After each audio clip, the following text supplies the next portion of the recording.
Hey, how's it going? Dre's back here again, this time on a Friday.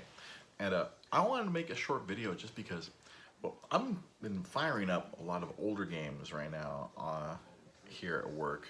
Well, some retro games, some on the Game Boy, some on the GameCube, some on the original Xbox, some on the PS2.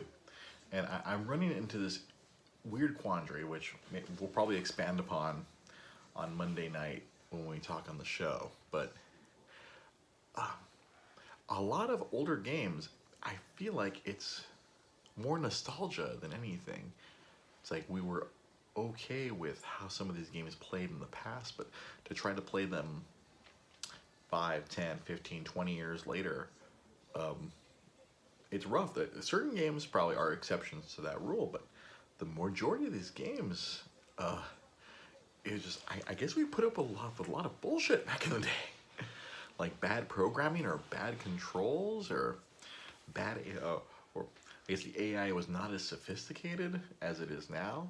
I think obviously modern games have such an advantage technology-wise, but to go back, there's a lot of games which I thought were like, oh wow, this game was really cool back when I played it in 2004 or 1999 or whatever year. I'll get into some of the more of the experiences long form on Monday night on the podcast, but I wanted to make this video today because I was firing stuff up and like even something as simple as some old Game Boy games, because it's not to say that every Game Boy game was bad. There's some really good ones, like the Super Mario Land or Super Mario Land 2, 6 Golden Coins. And I was having a discussion with my boss. He's like, "Well, Nintendo first party." I'm like, "Well, there's a game I fired up there, and we'll just talk about one of them right here." Everything falls over. Of course, when we're trying to record a video, everything falls over.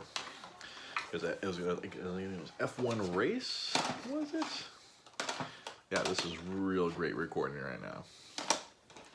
But, for improvise. Oh, F1 Race for the Game Boy, and this is a first-party game. This is made by Nintendo, but good God, the controls were awful. But again, that's I think more of a product of the time. That's like, I don't know if this even has a year on it. They used to put the years on these things, or at some point, or they started putting them at some point. But I don't know. So I guess I feel a lot of it just falls into programming, the amount of effort that was put into the games, because not everything is trash from back then. I mean, I can bust out my Super Nintendo and play Chrono Trigger, and no, there would be absolutely no problems whatsoever. I feel I could jump into that. Maybe it's different because it's a turn-based RPG. It doesn't require that much dexterity. I think a lot of the older stuff that needed dexterity, it's just, yeah, it's rough. When you go back and play a lot of older stuff, because a lot of times, a lot of these companies are relying on nostalgia. They're relying on you wanting to play your older games. Nintendo being one of the most guilty of that, I guess. But a lot of their games, real good. But there's still some stuff in the past that's like, ooh, you think it was great. I mean, you played it at the time as a kid or as a young person, and you go back to it, and it's not the same. Like, you have that feeling in the back of your head, oh wow, this game was really good when I played it, but it doesn't hold up in the future. It makes me rethink a lot of the stuff I've hung on to, because I'm like, oh, I'll play this again. This was really good, and it makes me want to rethink. I'm like, oh, because I still try to fancy myself a bit of a game collector. It's harder, obviously, now. I'm a dad. I have a child. All my finances go directly to him.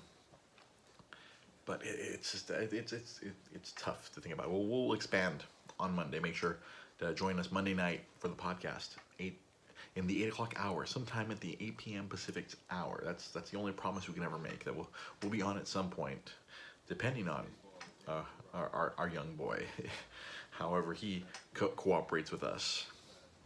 Monday night we'll talk about this, and I'm sure we're going to talk about the WandaVision finale that's going to be happening tonight. I haven't watched it yet. I'm not one of those people who stays up till midnight on Thursday night to watch it as soon as it drops. I have a kid and a wife.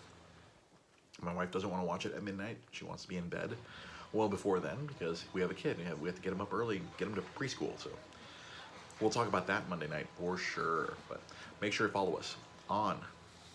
If you want to watch it, the podcast live, it'll be on Facebook, facebook.com/DreGP Podcast. You can catch us on Instagram at DreGP Podcast. If you're not watching this on Instagram already, you can follow us on Twitter at DreGP Podcast.